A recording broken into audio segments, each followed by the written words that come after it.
Bienvenidos a la entrevista de France 24. Este 20 de noviembre, España cuenta 50 años desde que el dictador Francisco Franco muriera en la cama tras más de 40 años de dictadura. Un personaje y una época histórica sobre la que el país ibérico sigue sin encontrar consenso en medio del crecimiento de una extrema derecha que relativiza los crímenes de esa dictadura. Hoy entrevistamos al catedrático de Historia por la Universidad de Zaragoza, Julián Casanova. Julián, gracias por estar con nosotros.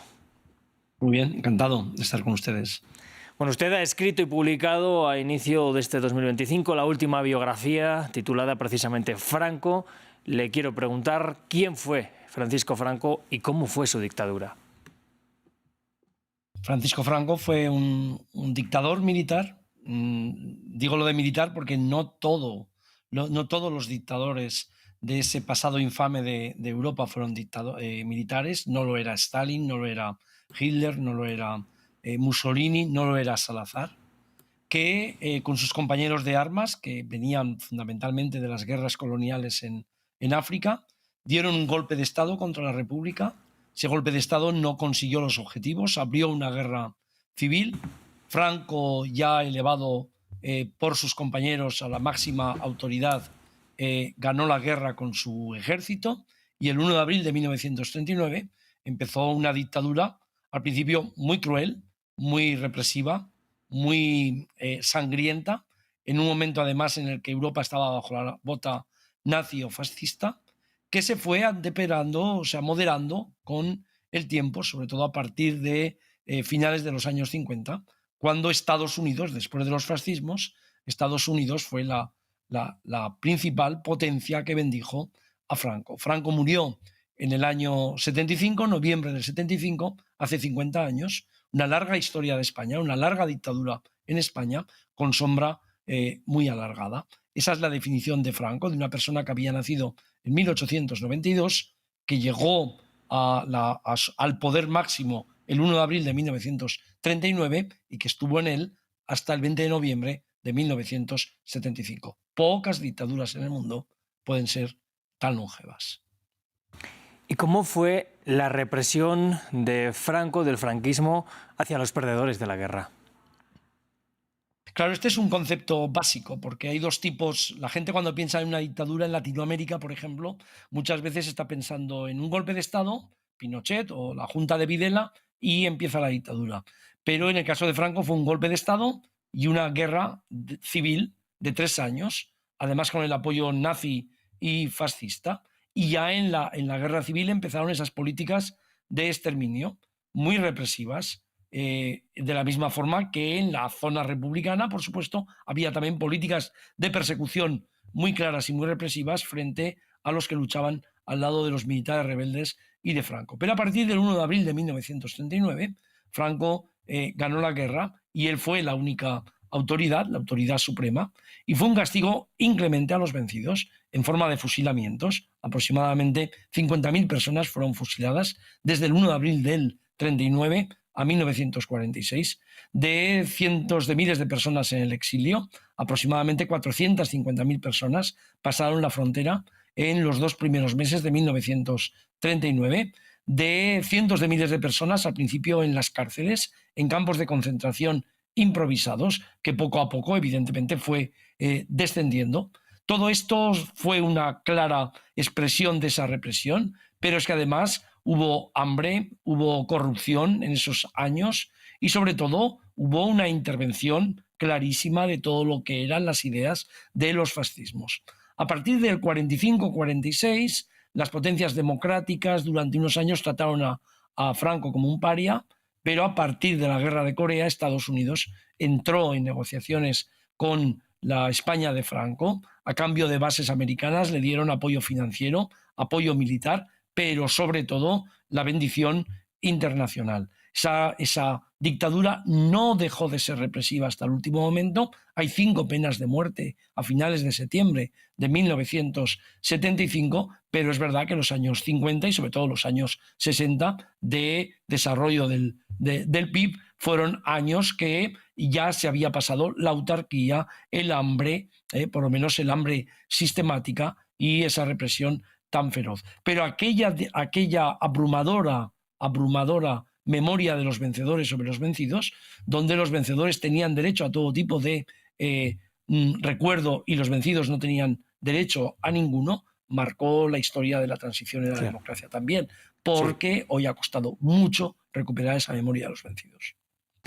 Bueno, pues precisamente sobre esto que nos dice ahora, ¿está quizás ahora mismo Franco más vivo que nunca a 50 años de su muerte?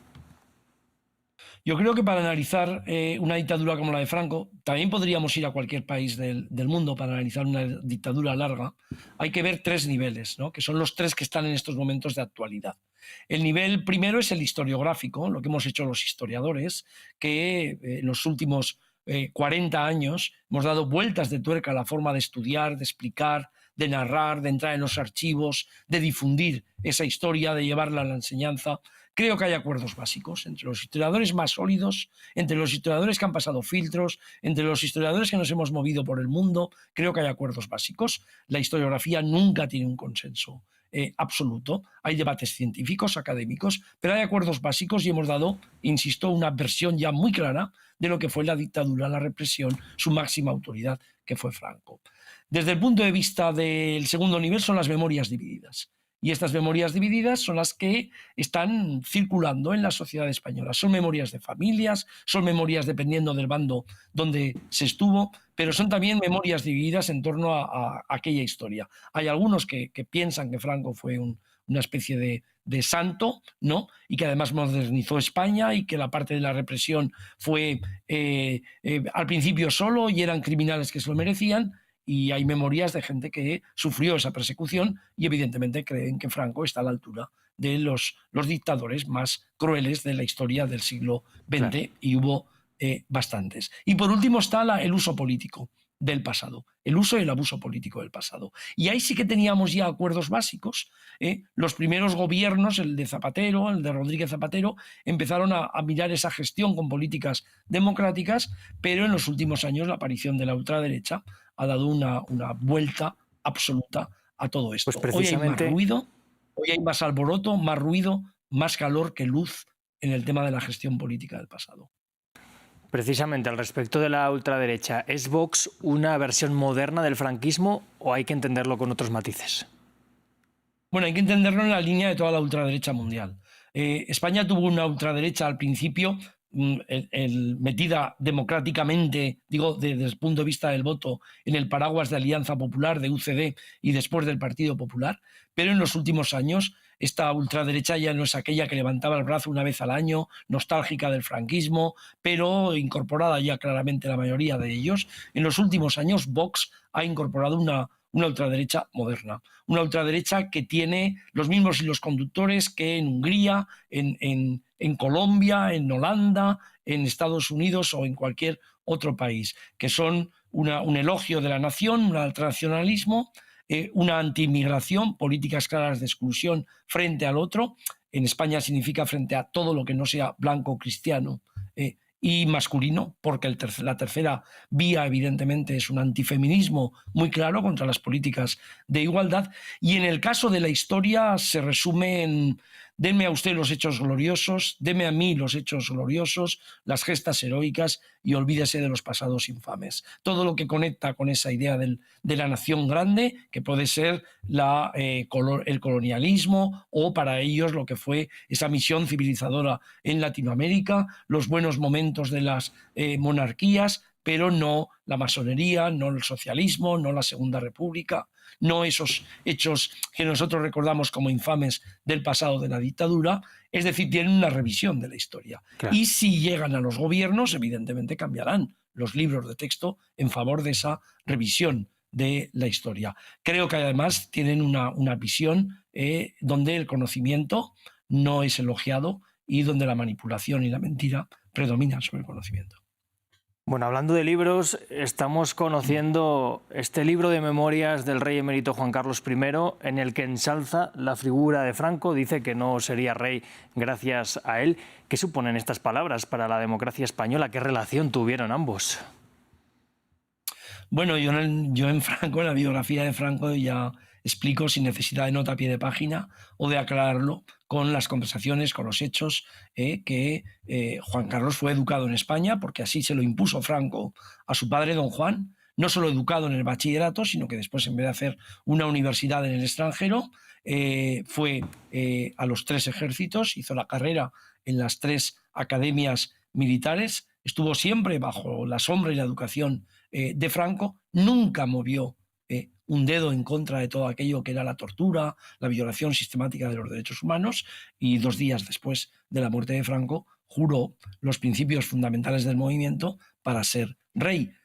Franco lo había designado ya en el verano, julio de 1969. No me extraña esa visión de las memorias.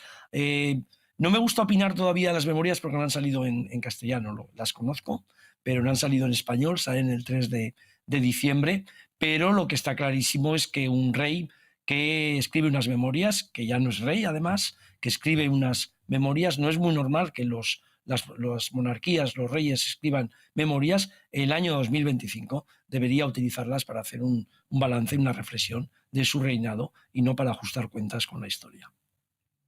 Pues Julián Casanova, ha sido un placer poder hablar con usted, entender un poquito más de la figura de Franco y desde luego animamos a todo el mundo que consiga su libro para que aprenda un poco más sobre lo que fue Franco y la dictadura. Gracias.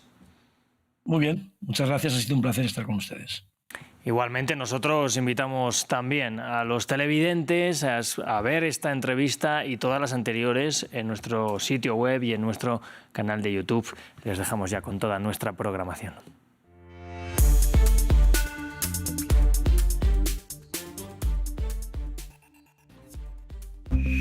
France 24 crece en el mundo digital. Síntesis, análisis y contexto. Siga lo esencial del día, los temas más leídos.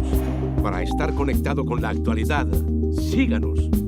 France 24, la información empieza aquí. Bienvenidos a un nuevo capítulo de Historia. Los acontecimientos del pasado explican el mundo de hoy. Sumérjase en los orígenes de la historia. Conflictos armados, movimientos políticos, tendencias culturales. Acompáñenme en Historia por France 24 y france24.com.